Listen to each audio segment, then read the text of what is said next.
प्यारे विद्यार्थियों, हिंदी में आज मैं अगला बिंदु लेके आई हूँ। उसका नाम है वर्ण विचार। इसको समझने के लिए हमें सबसे पहले ये समझना होगा कि वर्ण क्या होते हैं। जब दो या दो से अधिक कोई वस्तुएं टकराती है तो कुछ न कुछ ध्वनि उत्पन्न होती है और उस ध्वनि को जब लिखा और बोला जाता है तो वो वर्ण का रूप ले लेती है। परिभाषा के हिसाब से हम देखें तो वर्ण वह छोटी से छोटी ध्वनि होती है जिसके टुकड़े न किए जा सके। यानी वर्ण ध्वनि की वो छोटी से छोटी ध्वनि जिसका कोई टुकड़ा संभव नहीं है, वर्ण कहलाता है। अब वर्ण के बाद आती है किसी भी भाषा को सीखने के लिए वर्णमाला। वर्णमाला क्या होती है? वर्णमाला भाषा में वर्णों का व्यवस्थित समूह होता है। हिंदी में हम जानते हैं कि वर्णमाला क्या होती है। अ से लेके य तक के वर्ण, उनको हम यहाँ पर दो भागों में बांटते हैं। पहला है स्वर और दूसरा है व्यंजन। स्वर अ, आ, ई, उ, ऋ, ए, ओ, औ, अं और अ। इसमें हम स्वरों की गिनती यहाँ तक ही करते हैं। ये दो जो अंग और अ है ये अयोग वाह कहलाते हैं। स्वर तीन प्रकार के होते हैं और स्वरों का उच्चारण स्वतंत्र रूप से किया जा सकता है। पहली बात, स्वरों का उच्चारण स्वतंत्र रूप से किया जा सकता है। इनको बोलते समय फेफड़ों से वायु सीधी ही बाहर निकलती है, कहीं कोई टकराव या किसी की सहायता इसको उच्चारण करने के लिए नहीं लेनी पड़ती। स्वर तीन प्रकार के होते हैं। पहला होता है हर्ष, दूसरा होता है दीर्घ और तीसरा होता है प्लुत। हर्ष स्वर में जो समय लगता है बोलने में वो सबसे कम लगता है। बहुत कम समय में हर्ष स्वरों का उच्चारण किया जाता है, जैसे अ, इ, उ, ऋ। अब हर्ष स्वर से दुगना समय जहां लगे वो होते हैं दीर्घ स्वर। आ, ई, उ, ए, औ, ये। अब होते हैं प्लुत।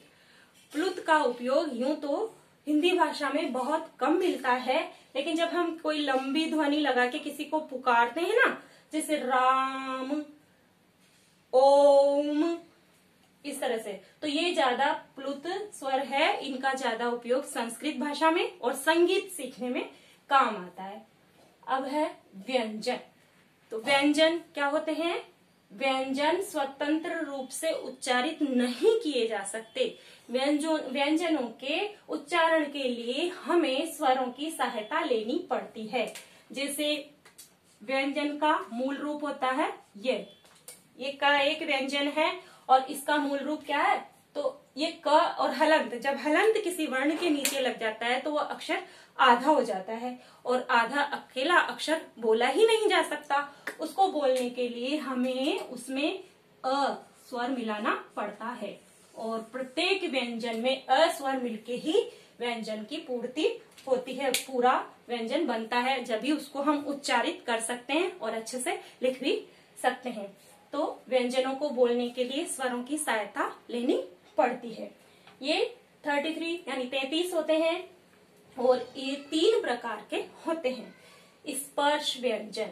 स्पर्श व्यंजन का मतलब है कि जब हम व्यंजनों का उच्चारण करें और उच्चारण करते समय हमारी जीभ कहीं न कहीं मुंह के किसी न किसी भाग को छुए और तब वह वर्ण बाहर निकले तो वो कहलाते हैं स्पर्श व्यंजन। दूसरा है अंतस्थ व्यंजन। अंतस्थ व्यंजन वे व्यंजन या वर्ण होते हैं जो आसानी से बाहर निकलकर आ जाते हैं। यहाँ पर कहीं भी कोई टकराव नहीं होता। ये होते हैं चार, य, र, ल, व। इसी प्रकार ऊष्म व्यंजन, ये वो व्यंजन होते हैं जिनको उच्चारण करते समय कहीं न कहीं जीभ टकराकर और साथ में ऊष्मा पैदा होती है, गर्मी पैदा होती है, तब ये वर्ण बाहर निकलते हैं। तो इनको कहते हैं ऊष्मीय व्यंजन या ऊष्म व्यंजन। ये भी चार होते हैं, श शलगम, ष षटकोण, स सलेट, ह हल। इस तरह से ये 4 होते हैं। इसी प्रकार ये तो 4 है, लेकिन ये क्या है, स्पर्श व्यंजन 25 है, और इनको हम उच्चारण के हिसाब से 5 वर्गों में बांटते हैं। बांटा गया है 5 वर्गों में। पहला है क वर्ग। तो क वर्ग के यानी क, ख, ग, घ और न, ये पांचों जो वर्ण हैं इनको बोलेंगे हम। जैसे क बोला तो कहाँ पर जीभ जाके कहाँ पे ध्वनि निकल रही, कंठ से, तो कंठ है या कंठ इनका उच्चारण स्थान है। ये क्या है, इनका उच्चारण स्थान। क वर्ग का उच्चारण स्थान है कंठ। इसी प्रकार से जब हम च वर्ग के 5 वर्ण बोलते हैं तो हमारी जीभ तालु से टकराती है। तालु यानी जो हमारे ऊपर का भाग है वो तालु कहलाता है। इनको हम तालव्य बोलते हैं या तालु इनका उच्चारण स्थान माना गया है। तीसरा है त, ठ, ड, ढ और न। ट वर्ग इनको बोला जाता है और इनको बोलते समय हमारी जीभ मूर्धा से टकराती है, यानी जो दांतों और तालु के बीच में जो जगह है वहां पर टक्कर खाती है, तो इनको बोलते हैं ट वर्ग। और मूर्धा इनका उच्चारण स्थान है, इनको मूर्धन्य भी बोला जाता है। इसी प्रकार आगे चलें, त वर्ग। त वर्ग के जो ये वर्ण हैं त, थ, द, ध, न, इनको बोलते समय हमारी जीभ दांतों को स्पर्श करती है, इसलिए इनका उच्चारण स्थान दंत माना गया है और इनको दंत्य भी बोला जाता है। अगला है प वर्ग और ये 5वां वर्ग है। प, फ, ब, भ, म। इस प वर्ग को बोलने के समय हमारी जीभ होठों से टकराती है, मतलब दोनों होठ टच करते हैं, आपस में स्पर्श करते हैं, तभी इन वर्णों का उच्चारण होता है। इसलिए इनका उच्चारण स्थान ओष्ठ माना गया है और इनको ओष्ठ भी कहते हैं। आगे हम चलते हैं। य, र, ल, व, ये मैंने यहाँ बता दिया है कि अंतस्थ में आते हैं और श, स, ह ये ऊष्म व्यंजन हैं। इनके अलावा वर्णमाला में होते हैं क्ष, त्र, ज्ञ, श्र। एक बात और बता दूं आपको कि वर्णमाला में इनको नहीं गिना गया है। ये जो मैंने नीचे वर्ण लिखे हैं इनको नहीं गिना गया है। 25, 26, 27, 28, 29, 30, 31, 32, 33, इस प्रकार इनकी संख्या 33 मानी गई है और स्वरों की संख्या 11 मानी गई है। दोनों को मिला के कुल वर्णमाला में कुल वर्ण कितने हुए, 44। बाकी के ये 2 मैंने बता ही दिए हैं कि ये आयोग हुआ है और इन पे मैं चल रही हूं अभी। तो ये है वर्णमाला में संयुक्त अक्षर, मतलब ये किसी न किसी 2 व्यंजनों से मिलाकर बने हैं। संयुक्त अक्षर की मैं बात कर रही हूं, तो ये संयुक्त अक्षर या वर्ण हैं, ये 2 व्यंजनों को मिलाकर बने हैं। पहला है क्ष, तो क्ष में क और श ये मिला हुआ है। दूसरा है त्र में आधा त और पूरा र मिला हुआ है। फिर है ज्ञ, इस पे जरूर ध्यान देना। ज्ञ में अधिकांश बच्चे या विद्यार्थी क्या करते हैं, ग मान लेते हैं, जबकि ये आधा ज और पूरा य से मिलकर बना है। इसी तरह एक होता है श्र, जो हम श्रीमान वगैरह लिखने में, श्रीमान श्रीमती लिखने में काम लेते हैं। यह बना है श और र से। ठीक, तो ये हो गए हमारे संयुक्त व्यंजन। इसके बाद 2 वर्ण और हैं, ड और ड। ये अतिरिक्त वर्णों की गिनती में आते हैं। और 3 वर्ण ये हैं, ओ जैसे हम लिखते हैं डॉक्टर, डॉक्टर लिखते हैं हम अधिकतर, हिंदी में भी चिकित्सक कोई नहीं लिखता, डॉक्टर लिखते हैं। और डॉक्टर के लिए जो ये मात्रा आती है ये वाली, ये और ज लिखते हैं, इसके नीचे रेफ लगाते हैं, फ लिखते हैं, इसके नीचे भी रेफ लगाते हैं।